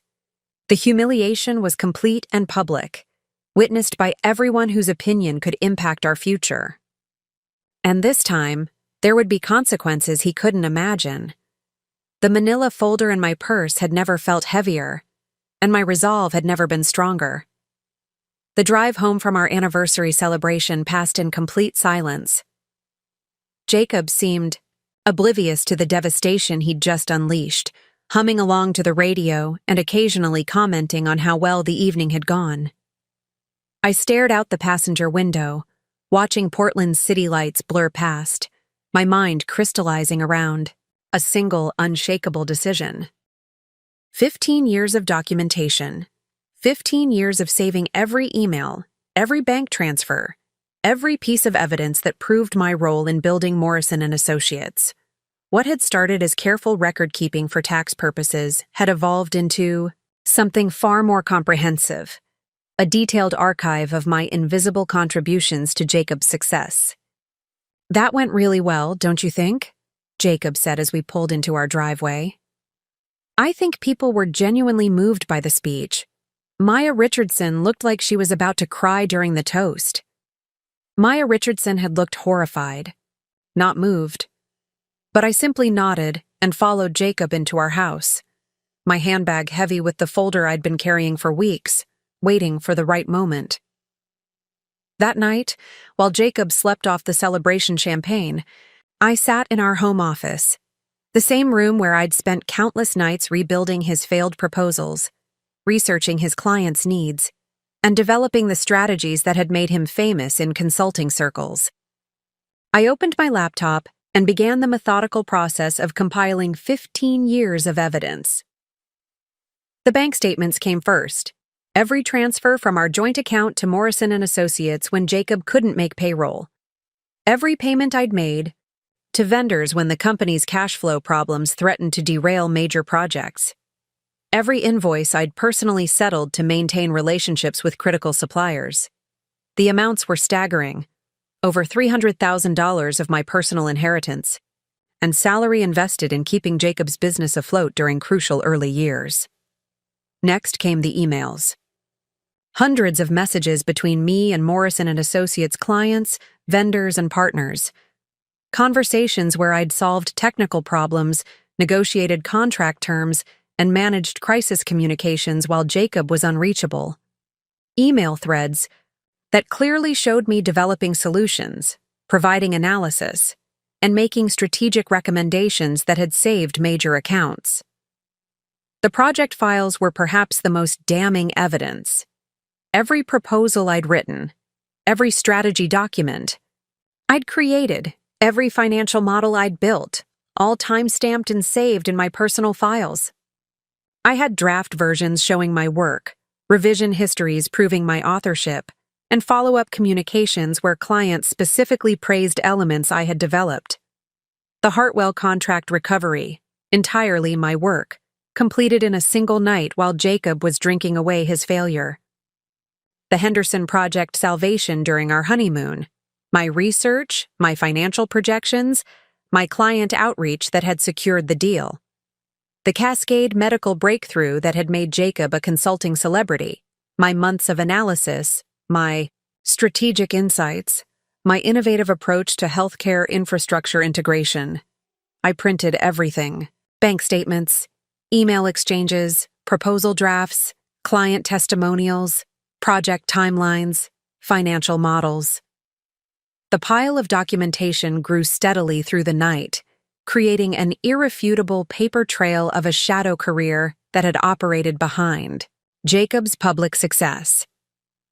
At 4 a.m., I began organizing the evidence chronologically, creating a narrative that told the true story of Morrison & Associates' growth. Not the myth of Jacob's individual brilliance, but the reality of a partnership where one person did the work while the other took the credit. The manila folder from my purse became inadequate. I needed a proper presentation folder, something substantial enough to contain the weight of truth. I found a leather portfolio case in Jacob's office. Ironically, one I'd given him for his 40th birthday, embossed with his initials. By dawn, I had assembled a comprehensive dossier that documented every significant contribution I'd made to Morrison & Associates over 15 years. Every crisis I'd resolved, every account I'd saved, every breakthrough I'd developed. The evidence was overwhelming, undeniable, and devastating to the narrative Jacob had constructed about his own success. I slipped the portfolio into my handbag and went to shower, preparing for what would be the most important day of my life. Jacob's 45th birthday party was scheduled for that evening, and this time, when he stood before his colleagues and clients to bask in their admiration, he would learn what real mistakes looked like. The truth was about to have its moment, and I was finally ready to claim it. The moment had arrived, and I felt a strange calm settle over me as I stood at the edge of the Riverside Country Club's main dining room. The same ornate space where Jacob had humiliated me 24 hours earlier was now filled with the warm glow of his birthday celebration. Crystal chandeliers cast dancing shadows across tables laden with expensive floral arrangements, and the murmur of comfortable conversation created the perfect backdrop for what would become the most important performance of my life. Jacob stood in the center of the room like a king holding court, surrounded by the same group of clients and colleagues who had witnessed my public degradation the night before. He was in his element, confident, charismatic, basking in the attention and admiration that had become as essential to him as oxygen. The man who had called me his biggest mistake was now regaling his audience with stories of his consulting triumphs, completely unaware that his entire world was about to crumble. The secret to success in this business, Jacob was saying to a captivated circle that included Ronald Hartwell, Marcus Webb, and several other prominent business leaders, is understanding that every problem has a solution if you're willing to dig deep enough and think creatively. Too many consultants get trapped in conventional thinking, but breakthrough results require breakthrough approaches. Ronald Hartwell nodded appreciatively, his Scotch glass catching the light as he gestured. That Cascade Medical turnaround you orchestrated was absolutely brilliant, Jacob. The speed and precision of your analysis, the innovative integration strategy, I've never seen anything like it in 30 years of business. It was like watching a master surgeon perform a complex operation. Jacob smiled with practiced modesty, the expression of a man who had grown comfortable accepting praise for achievements that weren't his own. Sometimes the pieces just fall into place when you approach a problem from the right angle. The key is seeing patterns that others miss, understanding the deeper systemic issues rather than just treating surface symptoms. My words, my insights, my months of painstaking research reduced to Jacob's casual wisdom about pattern recognition and systemic thinking. I felt the weight of the leather portfolio in my hands, the same portfolio I'd given him for his 40th birthday, now filled with 15 years of evidence that would destroy every lie he'd just spoken. Jacob, I said, my voice carrying clearly across the conversation despite its steady, measured tone. Could I have a word? The group turned toward me with varying expressions of surprise and curiosity. Jacob's face showed a flicker of concern, perhaps some primitive instinct warning him that danger was approaching, but his public persona remained intact. Emily, sweetheart, he said with that practiced charm that had fooled so many people for so long, I'm just finishing up here with some important discussions. It's important, I interrupted, my voice gentle but absolutely firm. I have something for you, something I think everyone here should see. The conversations around us began to falter as people sensed the undercurrent of tension. Maya Richardson, who had witnessed last night's humiliation with obvious discomfort, looked particularly alert. Sam Rodriguez and Harry Brennan exchanged puzzled glances, clearly uncertain about what was unfolding. Jacob's expression showed growing unease, but he maintained his composure for the watching crowd. Of course, darling. What is it? I stepped forward with deliberate purpose and extended the leather portfolio, the one embossed with his initials, now filled with documentation that would expose him as a fraud. Your birthday gift. I think you'll find it very illuminating. Jacob accepted the portfolio with a confused smile, clearly expecting some sentimental memento or perhaps business documents he'd forgotten about. Emily, you really didn't need to open it, I said simply, my voice carrying a quiet authority that seemed to command the attention of everyone within earshot. Please. Here. Now. The room had grown progressively quieter around us, conversations dying away as people sensed that something significant was about to unfold. Jacob glanced around at the watching faces, clients whose respect he'd worked years to earn, colleagues who looked up to him, competitors who envied his success. Then back at me with growing apprehension. Here? Right now? He asked, his voice betraying the first hint of genuine nervousness I'd seen from him all evening. Yes, Jacob. Right here, right now, in front of everyone who matters. Jacob's hands trembled slightly as he opened the portfolio, his confident facade beginning to crack. The first document that met his eyes was a bank statement from our personal account, showing a $47,000 transfer to Morrison & Associates during one of the company's early financial crises. I watched his face as comprehension dawned, saw the color begin to drain from his cheeks as he realized what he was looking at. Emily, what is this? He asked, his voice barely above a whisper. But in the growing silence of the room, every word was audible. Keep reading, I replied calmly. Turn the page. He did, revealing another bank statement, then another. Email printouts with timestamps showing me working through the night. Proposal drafts in my handwriting. Client testimonials specifically praising elements I had developed. Project timelines, showing my involvement in every major success Morrison & Associates had achieved. The color continued draining from his face as the scope and implications of the documentation became clear. This is... He started, then stopped, his voice catching in his throat as the magnitude of what he was seeing overwhelmed his ability to process it. 15 years of evidence, I said, my voice steady and clear, carrying to every corner of the now silent room. Every bank transfer I made to keep your company solvent when you couldn't make payroll. Every crisis I solved while you were playing golf with clients. Every proposal I wrote while you took full credit. Every strategy I developed while you presented it as your breakthrough thinking. Every client I saved while you were networking at cocktail parties.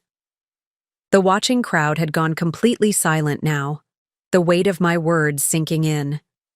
Ronald. Hartwell stepped closer, trying to see what was in the portfolio.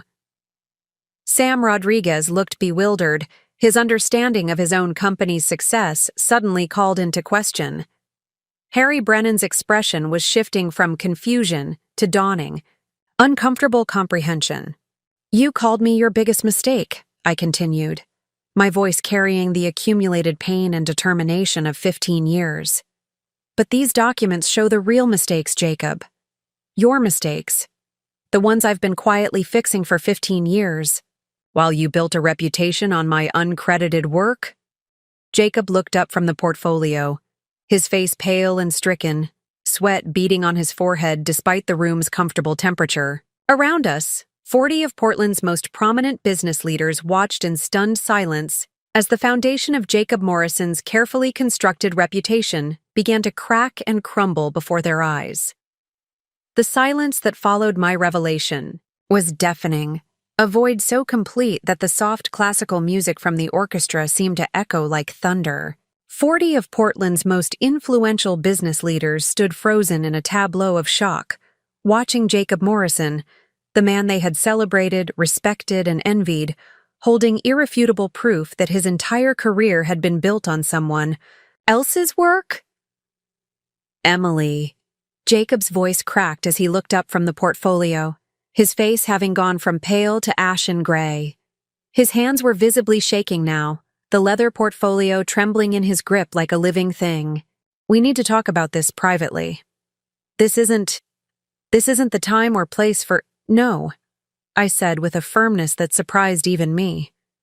My voice carried across the silent room with crystal clarity. We've had 15 years of private conversations, where you dismissed my contributions, minimized my intelligence, and systematically rewrote the history of our partnership. This time, Jacob, we're having this discussion in front of the people who matter, the people who deserve to know the truth about Morrison and Associates' success. Ronald Hartwell, his face grave with growing understanding, stepped forward with the measured authority of someone accustomed to handling corporate crises. Jacob, what exactly is she talking about? What's in those documents that has you looking like you've seen a ghost? Jacob clutched the portfolio against his chest like a shield, as if he could somehow contain the evidence and prevent it from spilling out into the room. This is a misunderstanding. A massive misunderstanding. Emily has been very supportive over the years, incredibly supportive, but what? I interrupted, my voice gaining strength with each word.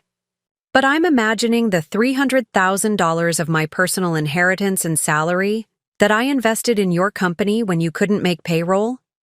But I'm fabricating the hundreds of emails where I solved your clients' problems while you were unreachable. But I'm inventing the proposals I wrote during weekends and holidays while you took full credit? Sam Rodriguez moved closer, his confusion evident in every line of his face. As Jacob's business partner, he had worked alongside Morrison and Associates for years, yet he was clearly seeing a completely different picture than the one he thought he knew. Emily, are you saying that you've been directly involved in our client projects? That you've been working on our proposals and strategies? Jacob never mentioned any of this to us. Of course he didn't, I replied, turning to face Sam directly.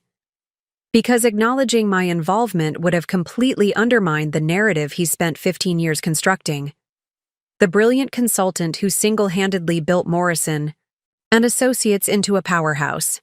The visionary leader who could solve any business problem through sheer intellect and innovation. Jacob's face flushed red, a stark contrast to his earlier pallor. Emily, you're embarrassing yourself. These people don't need to hear about our personal arrangements, our private— Personal? My voice rose for the first time, cutting through his attempt to diminish what was happening. Jacob, there's nothing personal about business strategy development, financial analysis, and crisis management. There's nothing private about the intellectual property that built your reputation. Unless you consider your entire career to be one big personal fiction. Maya Richardson, who had been watching the exchange with growing horror, spoke up from the edge of the crowd. Emily, what exactly are you claiming here? Help us understand what we're looking at. I turned to face her directly, grateful for someone who was willing to ask the right questions. I'm not claiming anything, Maya. I'm presenting documented evidence. Would you like to see the email chain where I negotiated the Henderson contract? Extension while Jacob was unreachable during a 3-day golf tournament in Scottsdale. Or perhaps you'd prefer to review the financial projections I created for the Cascade Medical proposal, the ones that made Jacob famous throughout the industry. For his innovative healthcare infrastructure insights? Harry Brennan, Morrison and Associates CFO, looked stricken as pieces of a puzzle he hadn't known existed began falling into place. Emily, if what you're saying is true, if you've been this involved in our work, how did we not know? How did none of us realize that you were? Because Jacob made absolutely certain that you didn't know, I replied, my voice steady despite the emotional weight of what I was revealing. Every time a client praised the quality of Morrison & Associates' work, Jacob accepted full credit without hesitation. Every time someone complimented the detailed analysis or innovative approaches in our proposals, Jacob claimed it was his proprietary methodology. Every time I solved a crisis or saved a major account, Jacob presented it as evidence of his quick thinking and superior business acumen. Jacob finally found his voice again, but it was weak and desperate, the sound of a man watching his entire world collapse in real time. Emily has always been supportive. Incredibly supportive. She's helped with organization, kept me on schedule, managed our social commitments. Organization? I laughed, but there was no humor in the sound. Jacob, show them the Meridian Health Crisis Recovery Plan, the one you presented 3 months ago as your breakthrough thinking in stakeholder management. Tell them who actually wrote every word of that presentation. Jacob's mouth opened and closed soundlessly, no words emerging. The portfolio in his hands seemed to grow heavier with each passing second, weighing him down with the accumulated evidence of 15 years of deception. Ronald Hartwell's expression had shifted from confusion to something approaching anger. The look of a man who was beginning to understand that he'd been deceived on a massive scale. Jacob, I need to understand exactly what we're dealing with here. Are you telling me that the proposals Morrison & Associates has been submitting to major clients, they weren't actually your work? It's complicated, Jacob stammered. His practiced confidence completely evaporated. Emily and I have always been a team. We've always collaborated. A team? I said sharply, my patience finally exhausted. Jacob, when exactly did you introduce me as your business partner to any of these people? When did you share credit for our successes at industry events? When did you acknowledge my role in building your reputation during any of the countless interviews and articles about Morrison & Associates? The truth hung in the air between us like toxic smoke. Everyone in the room could see Jacob's panic, could witness his complete inability to defend himself against the mountain of evidence I'd presented. The confident consultant who had been holding court just minutes earlier was revealed as something far more troubling, a fraud who had systematically stolen credit for his wife's work while building his career on lies. Last night, I continued, my voice carrying the accumulated pain and righteous anger of 15 years. You called me your biggest mistake in front of all these people. You reduced me to a household manager, someone whose greatest contribution was keeping you organized and on schedule. But the real mistake, Jacob, was thinking you could build a career on deception while erasing the person who made your success possible. Jacob looked around the room desperately, searching faces that had once shown him respect and admiration, now filled with shock, disappointment, and dawning understanding of the scope of his betrayal. I can explain, he whispered. But even he seemed to know that no explanation could undo 15 years of systematic deception. No words could rebuild the trust he had shattered with his lies. What happened next transformed the atmosphere in the room from shock to something approaching. Revolution. Ronald Hartwell, one of Portland's most respected business leaders, stepped forward and gently took the portfolio from Jacob's trembling hands. May I? He asked, looking at me rather than Jacob. I nodded. Please. Everyone should see what's in there. As Hartwell began examining the documents, other guests moved closer. Sam Rodriguez peered over his shoulder, his expression growing more troubled with each page. Harry Brennan shook his head in disbelief as he recognized emails he'd received from me over the years. Emails he'd assumed were coming through Jacob. My God, Hartwell muttered, looking up from a bank statement. Emily, this shows you personally funded Morrison & Associates payroll during their cash flow crisis in 2019. That's over $80,000. And here, Sam said, pointing to an email thread, this is Emily corresponding directly with our Henderson contact about technical specifications. I remember Jacob presenting these solutions to us as his breakthrough analysis. Maya Richardson moved closer to examine the documentation. Emily, this email is timestamped at 3 a.m. on a Saturday. You were working on Jacob's business at 3 a.m. Many Saturdays, I replied simply. Many 3 a.m.s. While Jacob was sleeping, I was solving the problems that would make him look brilliant on Monday morning. The crowd continued to pass the documents around, and with each revelation, the murmur of conversation grew louder. Business leaders who had known Jacob for years were discovering that the man they'd respected and admired had been perpetrating a massive fraud, not just on his clients but on the entire business community. "This changes everything," Hartwell said grimly, looking directly at Jacob. "Morrison, I've recommended your services to dozens of companies based on what I believed was your personal expertise.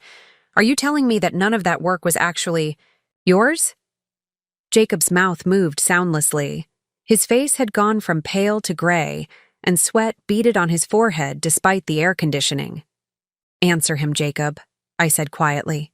"Tell Mr. Hartwell who really developed the cost reduction strategy that saved his company $2.3 million last year."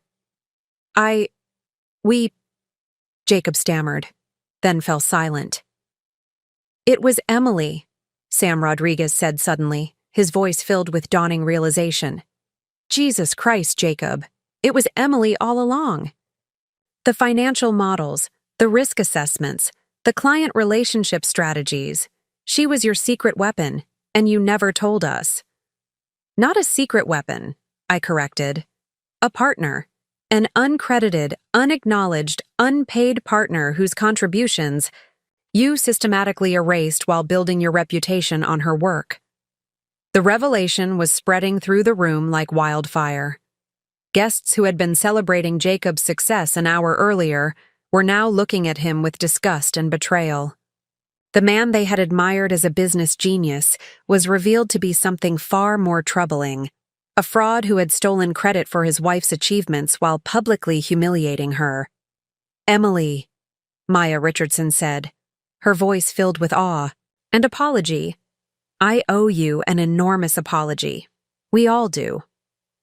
When Jacob talked about you being interested in interior design, when he described you as just providing organizational support, my God, he was deliberately hiding your real contributions."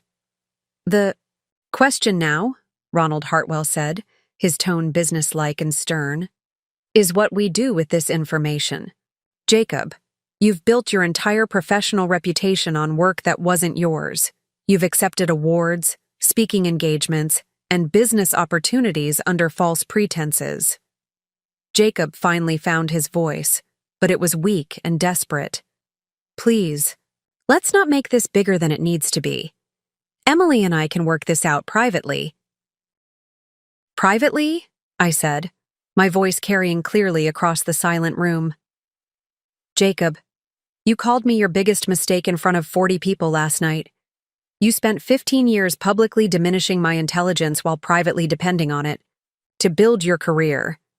This stopped being private the moment you decided to humiliate me in front of everyone who matters to our professional lives." The room erupted in supportive murmurs. For the first time in 15 years, I wasn't standing alone. The truth had witnesses, advocates, and believers, and Jacob Morrison's house of lies was finally collapsing around him.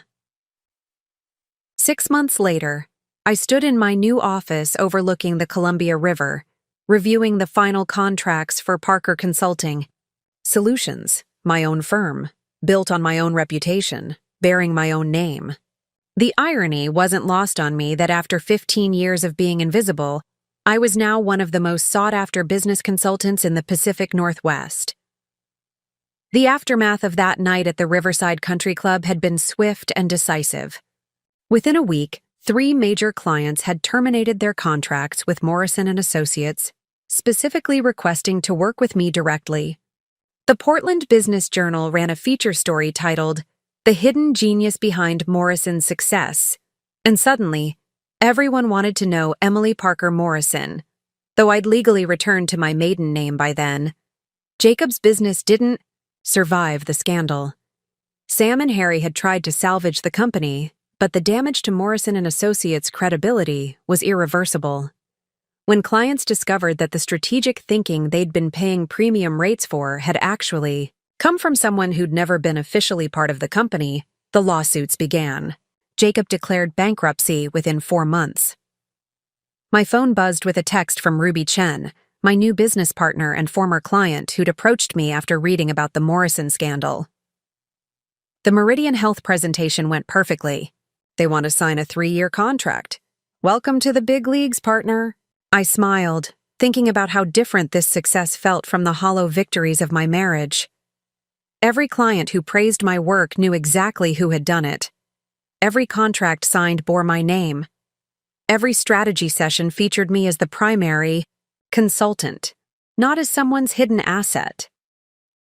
The divorce had been surprisingly straightforward. Jacob's assets were mostly tied up in the failed business and mounting legal fees, while I had documented proof of my financial contributions to his company. My lawyer had been particularly interested in the portfolio of evidence I'd compiled, not just for the divorce proceedings, but as a case study in intellectual property theft. Mrs. Morrison, he'd said during one of our meetings, what your husband did to you represents a form of professional exploitation that's more common than people realize. Your documentation is so thorough that we could pursue this in civil court if you wanted to. But I didn't want revenge. I wanted recognition.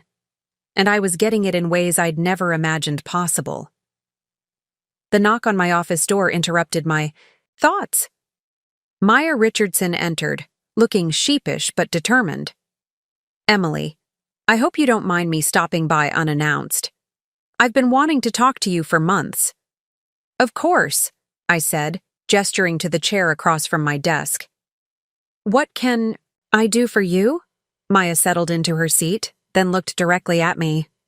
I want to apologize, not just for that night at the club, but for 15 years of not seeing what was right in front of me. All those dinners, all those parties where Jacob talked about his success while you sat quietly. We should have known. We should have asked better questions. I considered her words carefully. Maya, Jacob was very good at controlling narratives. He made sure everyone saw what he wanted them to see. But we were complicit, she insisted. We accepted his version of reality because it was easier than questioning it. When someone presents themselves as successful and confident, we tend to believe them, even when the evidence suggests otherwise. She was right, of course. Jacob's deception had been successful partly because people wanted to believe in his success story. It was easier to accept his version of events than to dig deeper and discover uncomfortable truths. The business community has learned something valuable from your situation, Maya continued. We're asking different questions now, looking more carefully at who's really doing the work behind the success stories we celebrate. I nodded. That's the real victory, isn't it? Not just personal vindication, but systemic change. As Maya left, I returned to my window overlooking the river. In the distance, I could see the Riverside Country Club where everything had changed. The woman who had sat in the back row, accepting humiliation as the price of love, was gone. Her place stood someone who had learned the most important lesson of her life. The truth doesn't need permission to exist, but it does need advocates to speak it. And sometimes, the most powerful advocate for your truth is yourself. Up next, you've got 2 more standout stories right on your screen. If this one hit the mark, you won't want to pass these up. Just click and check them out. And don't forget to subscribe and turn on the notification bell so you don't miss any upload from us.